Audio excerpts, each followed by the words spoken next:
What's up, guys? How you doing? This is Movie Emporium's Season 1 review of the Amazon original The Boys, a series that's developed by Eric Kapke and is based off the graphic novel by Gareth Ennis, which unfortunately I have not read, so take that for what it's worth.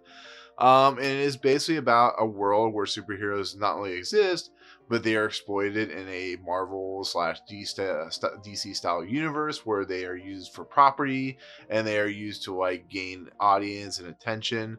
But as with people who become famous, a lot of times they become alcoholics or drug users, or they're not on the level. They're doing things behind the scenes that are extremely disturbing, and that's the story we're getting here. And it's a crazy series. It's produced by Seth Rogen and Evan Goldberg, and I had seen the trailer before. I knew it was going to be graphic. I knew it was going to be violent. But wow, this series is sometimes shock value for shock value. I mean, it goes excessive sometimes, and it doesn't shy away from the violence that the character Homelander does in the series, or the Deep, or A Train, or anything of that nature. It's just it is what it is. But I think the series is great overall. I think it has a very powerful first season. It's not perfect. It does a lot of stuff that typical comic book storylines do, which is just go off on tangents. People get betrayed, or you find like things about their past. It's just like, oh, I've seen this before. But I look at this as a series that is expanding, that it's going to get a second season because it was pretty popular first season, and it could go in several different ways based off how the series season 1 ends, and that's awesome. But the cast is pretty on the level. Karl Urban plays Butcher, who is a guy who has a past, and he is out to get and take down all the superheroes, and he does that with a character played by Jack Quaid, who plays Huey. And Huey has unfortunately lost his girlfriend to one of these supers, or they call them soups, and that's of A Train. And it's a really disturbing scene. It's a scene that it's in the first episode, like within the first 7 minutes, and you're like, holy shit. It's pretty graphic. But once Huey starts going on a vendetta, he's going to go after A Train, he's going to go after the soups. He gets involved with these group of people, and some of the group of people are Tomer Capon, who plays Frenchie, and Laz Alonso, who plays Mother Milk.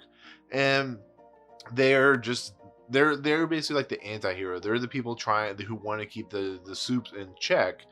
But the problem is they're all underneath a corporation by a person who's played by Elisabeth Shue. Elisabeth Shue plays Stillwell, and she is a person of corporate ascent. She has figured out a way to basically use the soups in a way to become more powerful and to get them out there. They've become like idols, and they have their own TV movies and so on and so forth. So they're being manipulated and corrupted and used, and therefore when they become famous, they start doing things that are normal for famous people.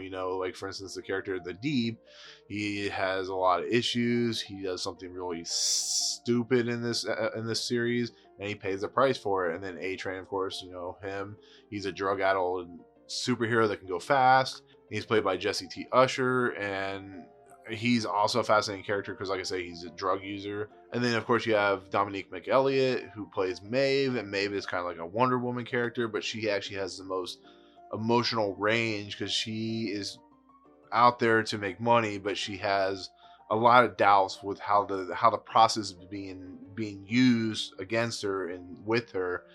And in the process, you have a character who's played by Anthony Starr, who plays Homelander, which is like a Superman character.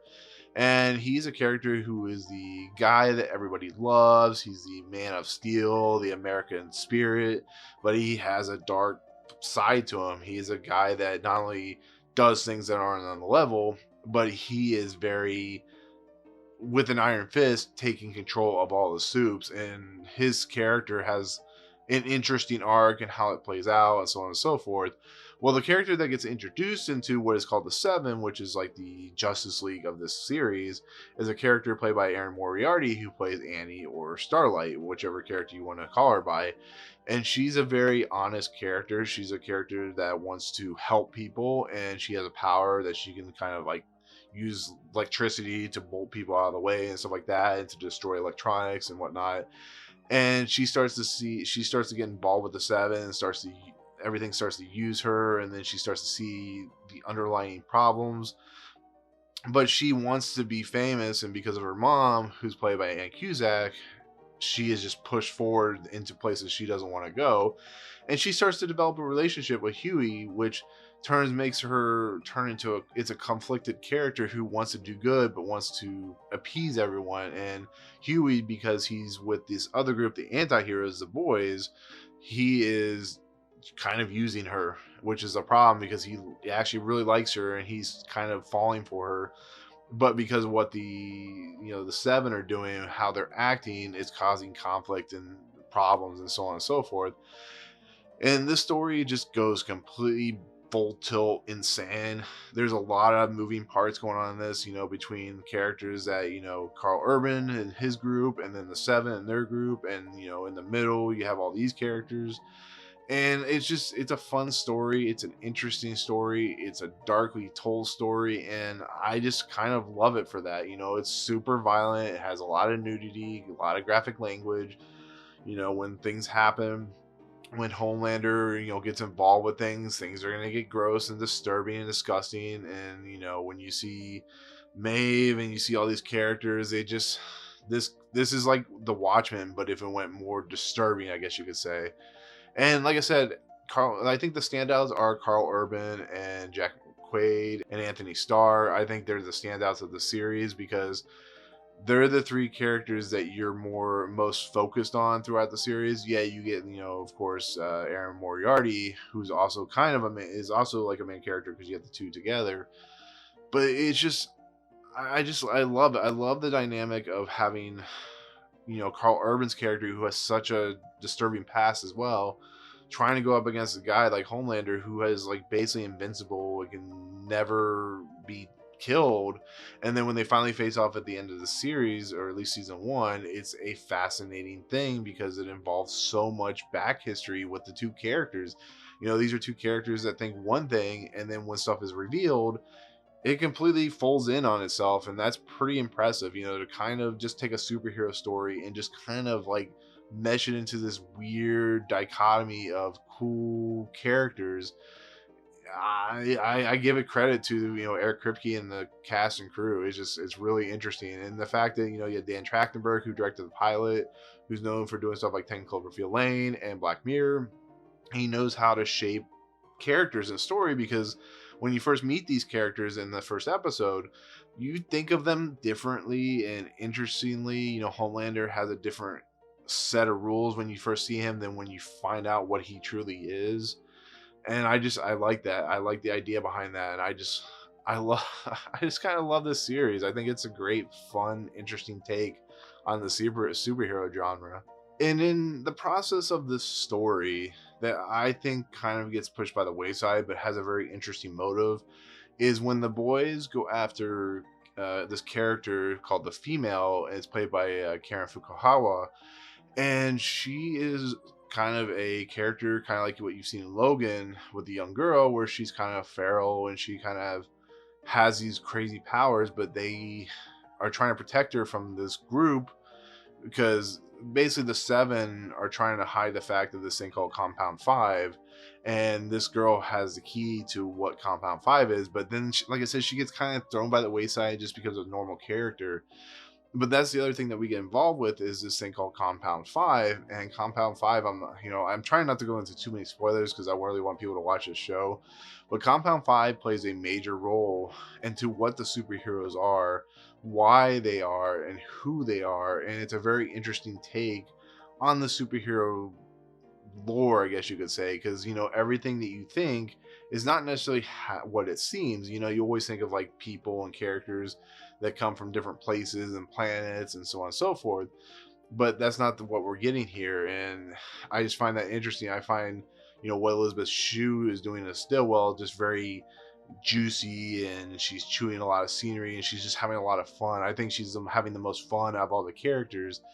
But her character has this evil, diabolical thing and past, and it's just fun stuff. And another character that pops up, of course, is Simon Pegg, who plays Huey's father. And you cannot not love Simon Pegg because he just brings a lot of fun. He's more toned down, he's not as funny, but he has that kind of charisma to him where you just love watching his character when he's trying to, like, take care of his son, but maybe he's too a little bit overbearing, and how he acts towards his son because Huey, of course, doesn't have his mom, and so on and so forth. You know how this plays out. But Haley Joel Osment comes in this for a couple episodes, and he's fun, he's goofy, and he's Haley Joel Osment. I wish Haley Joel Osment would get more roles, bigger parts, because he's just a lot of fun when he's on screen, and he's playing a character that can see people, and has visions of people and stuff like that. He's called Mesmo or Mesmerize or whatever he is, and his couple episodes that he's in is just really fun, and how his story plays out is just insane. But yeah, I mean, overall, like I said, the only things I didn't like is sometimes the violence gets too much, sometimes it gets a little excessive, and sometimes the way the characters play out, and sometimes some of the things they do, it can make somebody uncomfortable. This show is going to make a lot of people uncomfortable and not really care about these characters, because they do a lot of disturbing things, and they say a lot of disturbing things. The show is not for the faint of heart. That's what I'm going to say. Like, the violence is excessive. It's some of the most violence I've ever seen in a TV series for a while. I mean, I've heard Hannibal's pretty violent for what it is, but we're starting to get into a era of TV where they're willing to experiment. They're willing to kind of do their thing, and maybe it's not going to be what you can handle, but they're willing to go there, and I gotta give them credit for that. But like I said, this movie, or this TV series, at least this season, is excessive in some of the things it does, and sometimes it won't be good for you to watch if you can't handle it, because I was even like, holy crap, this is insane. But it is what it is. I liked it. I still think it's a great series. I think there's a lot going for it. If this series goes the way I think it's going to be bigger, badder, bolder. It's going to go into places that, even superhero shows never go into.